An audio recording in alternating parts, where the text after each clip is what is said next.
라이언 화이트라는 어린아이가 있었는데요. 13살의 어린 나이에 혈루병을 앓았습니다. 그래서 수술을 받게 됐는데 수혈을 받다가 그 수혈받는 피에 에이즈균이 들어가 있어서 13살 어린아이가 에이즈에 감염이 되었습니다. 그래서 5년 동안 병상에서 이제 투병하다가 18살에 세상을 떠났는데요. 이 화이트가 투병하는 기간에 에이즈라는 이 병명 때문에 병명에 대한 오해들도 있고 편견이 있어서 많은 사람들로부터 이렇게 조롱받기도 하고 소외되기도 하고 급기야는 학교에서 쫓겨나기도 하는 그런 아픔을 경험하면서 5년간의 세월을 지냈습니다. 이 화이트에 대한 소식이 알려지면서 레이건 대통령을 비롯한 많은 인사들이 찾아와서 그를 위로했고 또 많은 선물을 전달해 주기도 했습니다. 그래서 많은 사람들이 응원했지만 결국에는 화이트가 극복하지 못하고 세상을 떠나게 됩니다. 그가 세상을 떠나기 직전에 아버지와 단둘이 앉아서 대화한 내용이 지금도 많은 사람들에게 회자되고 있는데요. 아버지가 화이트에게 마지막 시간에 둘이 앉아서 아들에게 이런 이야기를 합니다. 나는 지금 무척 가슴이 아프고 너무 슬프다. 내가 이렇게 빨리 가야 한다니 참 너무 가슴이 미어질 것 같고 너무 아프다. 라면서 이렇게 통곡하듯이 아이에게 이야기를 합니다. 그때 화이트가 슬퍼하며 탄식하는 아버지를 바라보면서 도리어 이 아이가 환한 미소를 띄웁니다. 그리고 이렇게 말했다고 합니다. 아빠는 나에게 18년 동안 이 세상을 즐겁게 살아갈 수 있도록 생명을 주셨어요. 그것만이 아니에요. 아빠는 저에게 예수 그리스도를 가르쳐 주셨어요. 저는 예수님 때문에 영원한 생명을 선물로 얻게 되었어요. 아빠는 저에게 이 세상 누구도 줄 수 없는 가장 값비싼, 가장 놀라운, 가장 영원한 선물을 나에게 주신 거예요. 아빠, 사람들은 다 죽지 않아요? 저는 조금 일찍 가는 것뿐이에요. 그러니 너무 슬퍼하지 마세요. 저는 영원한 생명이 있으니까 아빠가 말했던 그 천국에 나는 틀림없이 들어갈 것을 믿어요. 이 말을 남기고 18살 어린 나이로 세상을 떠났다고 합니다. 여러분, 화이트에게 가장 큰 기쁨의 소식이 18년을 사는 동안에 무슨 소식이 가장 좋은 소식이었다고 생각하십니까? 예수님께서 탄생하시던 시기는 이스라엘이 로마의 식민 지배 아래에 있던 시기입니다. 이스라엘의 역사를 우리가 좀 알 필요가 있는데 지금 자세히 다 말씀은 드릴 수 없지만 이스라엘 역사는 정말 고통의 역사고 고난의 연속이었습니다. 우리 민족도 외세로 인해서 많이 고통당했다고 하지만 이스라엘보다는 덜했던 것 같아요. 솔로몬 왕 때까지 영광된 왕국을 누렸지만 죄로 인해서 분열되면서부터 계속해서 고난이 있었고 박해가 있었고 침략이 있었습니다. 북이스라엘은 아수르에 망해버리고 남유다는 바벨론의 포로로 잡혀갑니다. 바벨론 포로 생활에서 돌아왔는데 돌아왔음에도 불구하고 자치국가를 만들지 못했습니다. 그래서 페르시아의 지배를 받고 헬라 제국의 지배를 받고 그래서 이런 패권 다툼 앞에 가운데 끼어서 이리저리 치이고 있던 그 나라가 바로 유대 민족 이스라엘입니다. 그러다가 결국은 이제 로마 제국이 등장하면서 로마의 속국이 되어버린 상태에서 예수님께서 오신 겁니다. 그래서 유대 민족들은 끊임없이 독립국가를 세우기 위해서 끊임없이 노력했습니다. 로마와 계속해서 맞서서 싸웠습니다. 그 일에 앞장섰던 사람들이 누군가 하면 예수님의 제자였던 그 시몬이 섞여 있던 열심당원들입니다. 열심당원들. 그러니까 이와 반대로 또한 이러한 혼란의 시기를 이용해서 나라를 팔아먹고 그 통치권을 얻은 사람이 있습니다. 그 사람이 바로 헤롯입니다. 헤롯. 우리가 자주 보는 그 헤롯 일가가 이때의 나라를 로마에 바치고 그 통치권을 자기가 얻은 사람이죠. 그래서 헤롯 대왕의 아버지가 유대를 로마에 기속시키는데 일조하면서 그 자식들이 유대 지역의 분봉왕으로 되어서 부귀와 영화를 다 누리고 있었습니다. 이 헤롯이 로마로부터 통치권을 얻어서 유대 지역을 통치하고 있었는데 당시 황제가 누군가 하면 가이사 아구스도였다라는 거죠. 아구스토. 오늘 본문에 나오는 대로 가이사 아구스토, 황제 아구스토입니다. 로마의 황제는 주 6년부터는 약 14년에 한 번씩 정기적으로 모든 통치하는 국가에 대해서 인구조사를 실시했습니다. 근데 주후 6년 이전에는 수시로 이 과세를 위해서 인구조사를 했다고 합니다. 그리고 이 인구조사를 할 때 호족하러 고향으로 가야만 했는데 그 이유는 난 곳을 찾아가는 것이 아니라 그 사람의 재산이 어디 있느냐에 따라서 갔다고 그래요. 그래서 내 재산이 베들레헴에 있으면 베들레헴으로 가는 거고요. 내 재산이 갈릴리에 있으면 갈릴리로 가는 겁니다. 그래서 출신지에 가서 신고하는 것이 아니라 재산이 있는 곳에 신고를 해야 되는 거죠. 그래야 그 재산 중에서 세금을 부과할 수 있기 때문입니다. 그래서 2장 1절부터 오늘 본문 누가복음 2장 1절부터 5절까지 말씀에 보면 예수님이 출생하시게 되는 그 역사적인 배경을 기록하고 있는 겁니다. 그럼 여러분 왜 예수님께서 이런 시기에 오셨는가 하는 거예요. 그 배경이 왜 우리에게 중요한가. 유대인 사회가 정말로 간절한 마음으로 메시아를 갈망하고 핍박과 억압으로 벗어나고 싶은 마음이 너무나도 간절했던 시대가 바로 이 로마 속박의 시대였습니다. 가이사 아구스토는 굉장히 유명한 사람입니다. 그 유명한 시저의 조카입니다. 그래서 로마의 역사 속에서 가장 막강한 제국을 건설했던 황제죠. 그러니까 그 광활한 제국을 통치하려고 하니까 너무나 많은 재정들이 필요한 겁니다. 그래서 그 재정을 충당하기 위해서 수시로 인구조사를 해서 세금을 걷어들이게 되었던 것이죠. 이러한 역사적 배경을 우리가 좀 알고 예수님의 오심을 봐야 되는데요. 이러한 역사적 배경의 때가 되었을 때 예수님께서 오신 것은 무엇을 우리에게 보여주시는 건가? 물질 만능주의에 빠져있는 세상을 변화시키고 참된 기쁨과 행복을 제공하시는 예수의 등장을 이야기하고 있는 겁니다. 여러분 헤롯이나 아구스토나 당시의 모든 사람들의 관심이 어디에 있었느냐? 물질적인 부유함에 있었습니다. 많이 가지려고 했고 물질적으로 해방받으려고 했고 그것이 헤롯과 아구스토나 당시 사람들의 희망이고 소망이고 간절한 바람이었습니다. 근데 여러분 오늘날 우리의 사회가 똑같지 않습니까? 그렇잖아요. 우리에게 예수님의 탄생이 주는 의미는 물질을 가지고는 우리가 영원한 생명을 얻을 수 없다는 것을 우리에게 가르쳐 주시는 겁니다. 왜 우리가 성탄에 예수님을 맞이하면 성탄을 지키고 있는가? 우리의 삶이 물질에 매여 있는데 그 물질에서 참된 행복을 찾지 못한다는 것을 예수 그리스도를 통해서 배우기 위함이다라는 거예요. 여러분 세상은 오직 물질에 대한 욕구로 가득합니다. 모든 것이 물질로 연결이 되어 있습니다. 물질을 많이 가지면 더 가지려고 합니다. 물질이 없으면 패배의 속에서 빠져버립니다. 물질의 노예가 되어 살아가는 이 사회적 현상, 이 사회적 현상 속에 예수가 이 땅에 오신 것은 무슨 의미인가 하는 거예요. 여러분 우리에게 예수가 필요한 시기가 되었다는 것을 의미하지 않겠습니까? 여러분 우리에게는 그 유대 땅에 오셨던 그 예수 그리스도의 등장이 우리에게도 필요한 겁니다. 로마의 속국으로 헤롯의 통치 아래 있던 당시 사회가 바로 그런 시기였는데 그 시기에 때가 되어 예수님께서 등장하신 거죠. 그래서 이러한 역사의 배경을 이용해서 하나님께서 이제 예수님을 등장시키는데 요셉과 마리아를 자연스럽게 베들레헴으로 인도해 가시는 겁니다. 그뿐만 아니라 하나님은 예수님의 탄생 소식을 알리기 위해서 누구를 처음에 찾아갔는가? 천사를 양떼를 지키는 목자들에게 처음 보내셨습니다. 오늘 본문이 그 내용인데요. 예루살렘 성전 밖에서 양을 치는 목자들이 저녁까지도 양을 지키고 있었는데 그 무리들에게 주의 천사를 보내주신 겁니다. 여러분 오늘날 홍보를 한다고 하면 굉장히 비효율적이라고 봅니다. 그렇잖아요.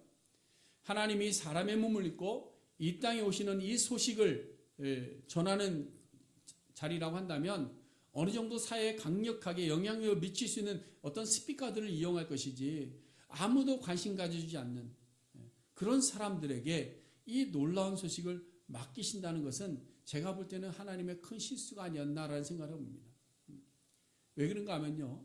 여러분 당시 목자들은 주류 사회에서 소외된 계층들이었습니다. 목자라는 직업이 유대 사회에 그렇게 인정받는 직업군이 아니었다는 겁니다.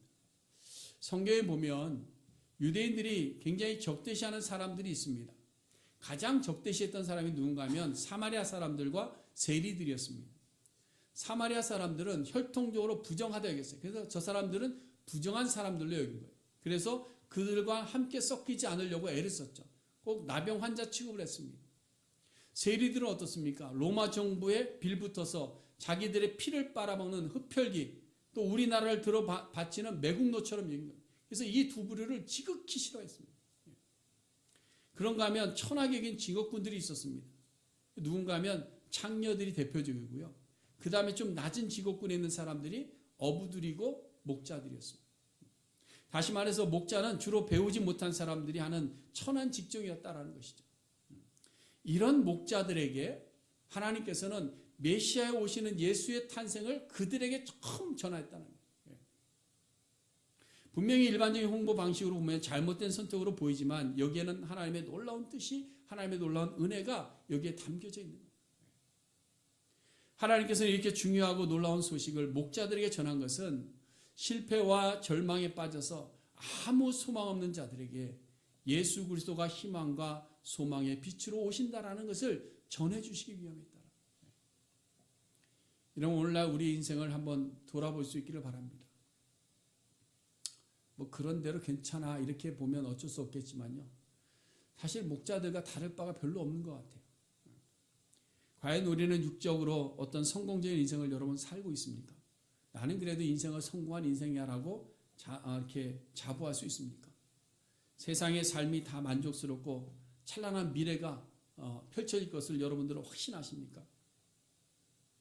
육적으로 봐도 우리는 사실은 목자와 그렇게 다르지 않습니다. 영적으로 봐도 마찬가지입니다. 여러분 우리는 하나님과 멀리 떨어져 있는 상태에 있지 않습니까? 여러분 하나님과 가까이 계시다고 생각하십니까? 나에게 멀리 계시다고 생각하십니까? 지금 당장 우리가 하나님 앞에 선다고 할 때 여러분은 자신 있으십니까?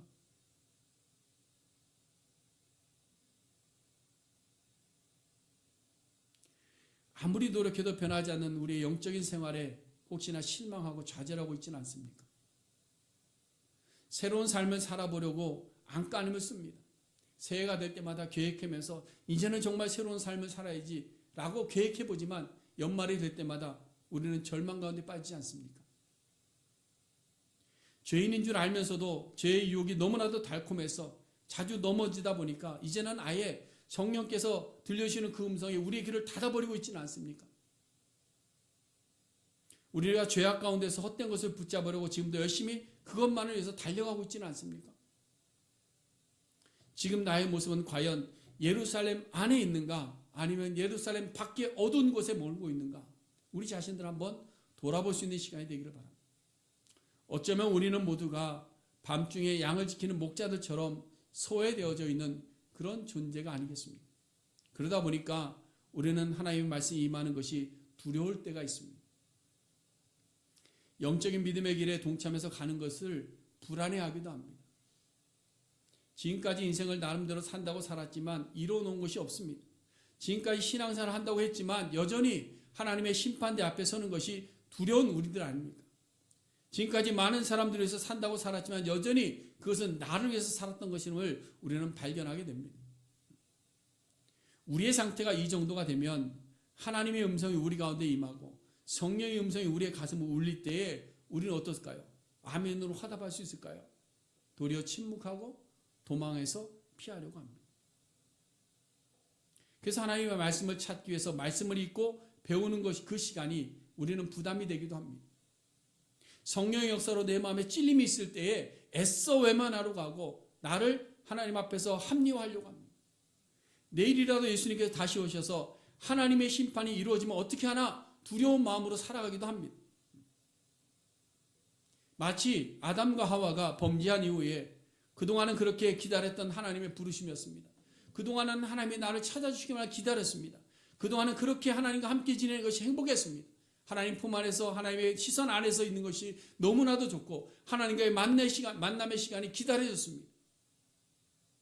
그런데 범죄한 이후에 아담과 하와는 하나님의 부르시는 음성 앞에 두려워 숨었습니다. 두려워서.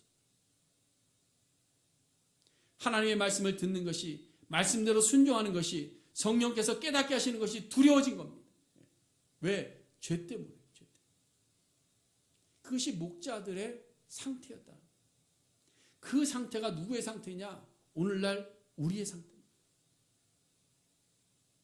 예수님께서 이렇게 두렵고 떨림으로 고통 가운데 있는 자들, 아무 희망도 없는 자들을 위해서 육신을 입고 베들레헴 말구에 나셨습니다.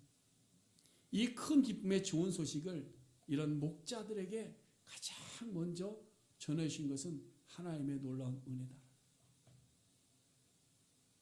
여러분, 놀랍고 신비로운 현상을 보고 이제 목자들이 두려워합니다. 그때에 천사들이 와서 첫 번째 할 말씀이 뭐냐? 두려워하지 말아라. 두려워하지 말아라. 사랑하는 성도 여러분, 성탄절 날 제가 이렇게 너무 이렇게 심한 말로 여러분에게 말씀드린지 모르겠지만, 우리가 이 두려움 속에 있습니다. 그런데 오늘 우리에게 주시는 천사의 음성이 우리 속에 들려지기를 원합니다. 두려워하지 말아라. 내가 너에게 큰 기쁨의 좋은 소식을 너에게 전하노라. 우리는 우리의 상태만 보는 것이 아니라 우리의 상태 속에서 우리에게 전해주시는 하나님의 그 큰 기쁨의 좋은 소식을 들을 수 있는 이 시간이 될 수 있기를 간절히 바랍니다. 그 큰 기쁨의 좋은 소식이 뭐냐? 11절과 12절 말씀해 보니까 오늘 다윗의 동네에 너희를 위하여 구주가 나셨으니 곧 그리스도 주시니라. 다윗의 동네는 다윗의 혈통으로 오실 메시아를 이야기합니다. 구주 그리스도는 구원자를 이야기하고 있는 겁니다. 다시 말해서 물질의 노예가 되어 있고 세상에서 소외되어져 있고 절망 가운데 빠져 있는 자들을 구원하시기 위해서 메시아 예수 그리스도가 이 동네에서 지금 이 시간에 너희에게 임하실 것이다. 그러니 너희는 가서 강보에 쌓여있는 구유에 놓인 그 아기를 보게 되면 그 앞에서 경배하고 찬양해라. 강보에 쌓여 놓인 아기는 700년 전 미가 선지자가 성령의 감동으로 예언한 말씀입니다. 그 예언된 말씀대로 오신 아기 예수를 가서 보고 그 앞에서 경배해라. 이것이 너희의 표적이다 라고 말씀하거든요. 그래서 12절 말씀해 보세요. 너희가 가서 강보에 쌓여 구유에 누워 있는 아기를 보리니 이것이 너희에게 표적이니라. 여기서 이것은 무엇을 지칭하는가 하면 강보에 쌓여 구유 위에 누워 있는 아기를 가리키는 겁니다. 그리고 표적은 뭐냐? 다윗의 혈통에서 나실 메시아다라는 거예요. 이 아이가 메시아다라는 거예요. 다시 말해서 너희가 지금 가서 강보에 쌓여서 안방이 아니라 궁전이 아니라 화려한 곳이 아니라 구유 여물통에 누워있는 그 아이를 발견하게 될 텐데 그 아이를 보면 그가 바로 메시아 구원자라는 것을 너희가 알아라 이 말씀하고 이것이 너에게 미치는 가장 큰 기쁜 좋은 소식이다라고 전해주고 있는 겁니다. 그러나 여러분 오늘날 성도는 어떻습니까? 가짜 그리스도가 너무 많습니다. 구유에 누워진 아기가 아니라 화려한 침대에 누워진 화려한 베이비시트에 품에 안겨져 있는 그 아기들이 너무나도 많다라는 거예요. 여러분 크리스마스라는 말의 의미가 뭐죠? 크라이스트 앤 마스입니다. 예수를 예배하는 겁니다. 그것이 크리스마스예요. 누구를 예배해야 된다고요? 누구를 예배해요? 예수를 예배하는 거예요. 예수를. 근데 오늘날 크리스마스 되면 우리는 먼저 생각하는 게 뭐죠? 뭐부터 생각해요? 선물부터 생각해요. 저희 집에서 얼마나 저한테 다그치는지 모르겠어요. 내 거 뭐야? 내 거 뭐야? 자꾸 물어보는데 제가 예전에는 당신이 예수님이야? 내가 이렇게 했는데요. 예수님께 예배하는 크리스마스가 이제는 사람이 중심이 되는 크리스마스가 돼요. 예수님께 예배해야 되는데 술집 가서 마시고 놀고 들은 거예요. 크리스마스인데 왜 자기들이 있느냐 말이에요. 여러분 크리스마스는 일반 명사가 아니라 고유 명사입니다. 구약의 메시아가 신약의 크라이스트입니다.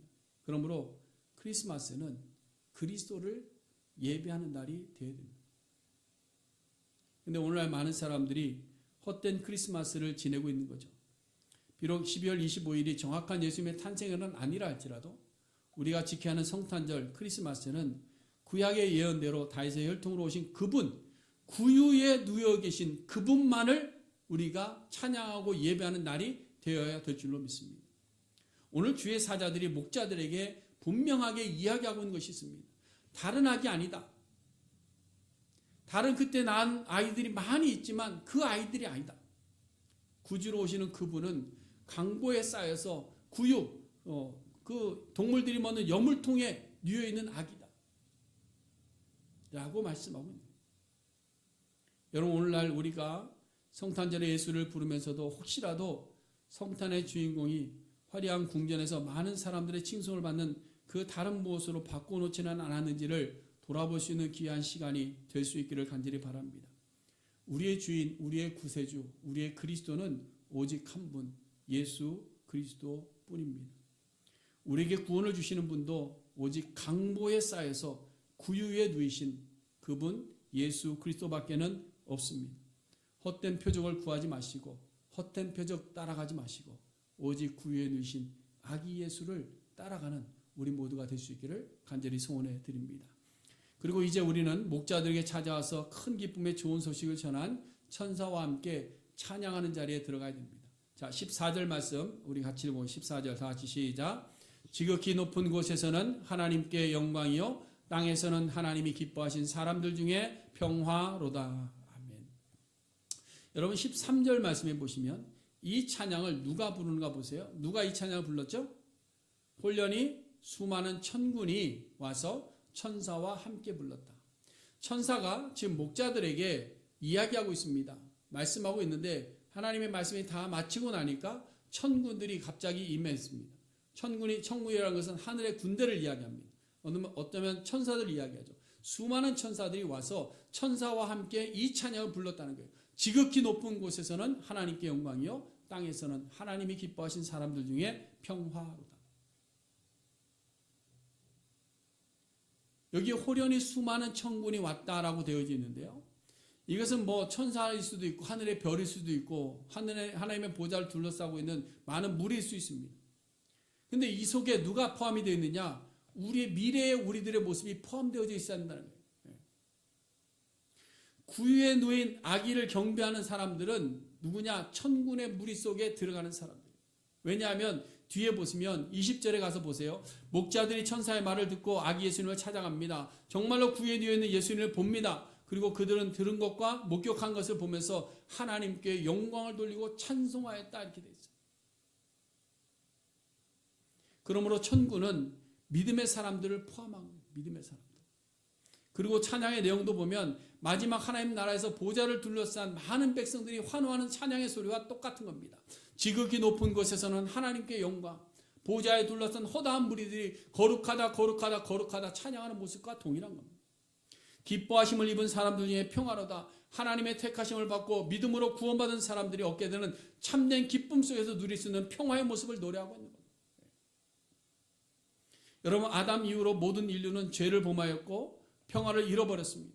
이 세상은 전쟁과 다툼과 고통과 수고와 갈등과 경쟁과 외로움과 절망과 죽음으로 가득한 세상이 되어버린 거예요. 이러한 세상에 예수님께서는 빛으로 오셔서 참된 평화의 길을 우리에게 열어주셨습니다. 이것을 이사야 선지자가 예언합니다. 한 아기가 우리에게 낳고 한 아들을 우리에게 주신 바 되었는데 그가 평강의 왕이라 할 것입니다. 그 평강의 왕이 베들레헴 구유에 탄생하신 겁니다. 그리고 이 아기가 화목을 이루어서 우리에게 평강의 왕이 되어 주셨다는 사실. 이것이 오늘 우리에게 가장 큰 좋은 소식이 될 수 있기를 간절히 바랍니다. 사랑하는 성도 여러분, 13살부터 병으로 고통하며 억울하게 의료사고로 에이즈로 죽어간 라이언 화이트에게 가장 큰 기쁨의 좋은 소식은 네가 이제 질병에서 나았다는 소식보다 더 큰 소식이 있습니다. 그게 뭘까요? 예수 그리스도입니다. 예수 그리스도. 로마의 황제의 세금 징수로 인해서 고통받는 자들에게 물질을 최고의 선물로 여기는 많은 사람들에게 참된 기쁨의 좋은 소식은 육체만을 만족해 하는 물질이 아니라 영원한 하나님의 나라에서의 만족을 허락하신 예수 그리스도가 최고의 선물이고 가장 큰 기쁨의 소식이 된 줄로 믿습니다. 성전 밖에서 밤중까지 양을 지키지만 아무도 인정해 주지 않아서 절망하고 있던 그 목자들에게 아무리 힘들게 일해도 아무도 돌아보지 않고 위로해 주는 이가 없어도 아무 희망도 없이 그저 시간을 보내며 양을 돌보고 있던 목자들에게 가장 큰 기쁨의 소식은 메시아 예수 그리스도가 오셨다라는 소식입니다. 오늘 우리에게도 무슨 소식이 가장 큰 기쁨의 소식이 되겠습니까? 헛된 행복이 아니라 진짜 행복의 길이 되시는 예수 그리스도의 탄생이 우리에게 가장 기쁜 소식 될 수 있기를 바랍니다. 절망과 고통 가운데서 우리를 자유케 하실 예수 그리스도가 오늘 탄생하셨습니다. 보잘것없는 존재를 아주 귀한 보배로운 존재로 새롭게 하실 예수 그리스도가 구유에 누워 계시는 겁니다. 죽음에서 생명으로 가는 길을 열어주실 그 예수 그리스도가, 그 아기 예수가 베들레헴 말구에서 탄생하신 날이 오늘입니다. 이 아기 예수의 탄생의 소식이 우리에게 가장 큰 기쁨의 좋은 소식 될 수 있기를 주님의 이름으로 축복해 드립니다. 그리고 목자들처럼 좋은 소식을 들었으면 이제 우리가 할 일은 뭐냐? 가서 무엇을 보고? 아기를 보고 소망과 확신 가운데 오직 주님만을 기뻐하며 찬양하는 우리 모든 성도님들 될 수 있기를 예수님의 이름으로 간절히 축원해 드립니다. 기도하겠습니다.